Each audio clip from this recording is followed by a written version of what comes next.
شدید گرمی کی لہر کے باعث صوبائی دارالحکومت لاہور کے شہریوں کی بڑی تعداد نے گرمی سے بچنے کے لیے نہر کا رخ کرنا شروع کر دیا، جبکہ مختلف علاقوں میں 5 گھنٹے تک لوڈ شیڈنگ نے شہریوں کی مشکلات میں مزید اضافہ کر دیا ہے۔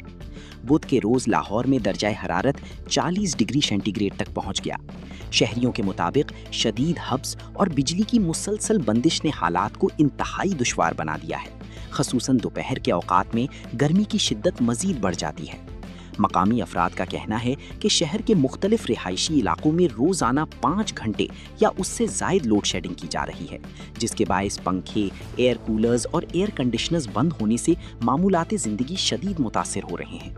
شدید گرمی سے بچنے کے لیے خواتین اور بچوں سمیت کئی خاندان لاہور کی نہر کے کناروں پر پہنچ رہے ہیں، جہاں لوگ ٹھنڈے پانی میں نہا کر سکون حاصل کر رہے ہیں، پکنک منا رہے ہیں، جبکہ بعض افراد آم اور تربوز جیسے پھل بھی نہر کے پانی میں ٹھنڈا کرتے دکھائی دیے۔ ایک شہری نے بتایا کہ گرمی ناقابل برداشت ہو چکی ہے اور نہر کا ٹھنڈا پانی کچھ سکون فراہم کرتا ہے، اسی لیے خطرات کے باوجود بڑی تعداد میں لوگ یہاں آ رہے ہیں۔ دوسری جانب ضلعی انتظامیہ نے نہر میں نہانے اور تیراکی پر عائد پابندی کو دوبارہ یاد دہانی کراتے ہوئے خبردار کیا ہے کہ ایسا کرنا ڈوبنے اور بیماریوں کے خطرات کا سبب بن سکتا ہے۔ محکمہ موسمیات کے مطابق جمعرات سے معتدل بارشوں کی پیشگوئی کی گئی ہے، جس سے درجہ حرارت میں کمی اور شہریوں کو کچھ ریلیف ملنے کا امکان ہے۔ 6 گھنٹے بجلی نہیں آتی ہمارے ہاں، تو ہم یہاں ناو پر آ جاتے ہیں انجوائے کرنے کے لیے، ٹائم بھی گزر جاتا ہے۔ ماشاءاللہ پانی بہت ٹھنڈا ہے۔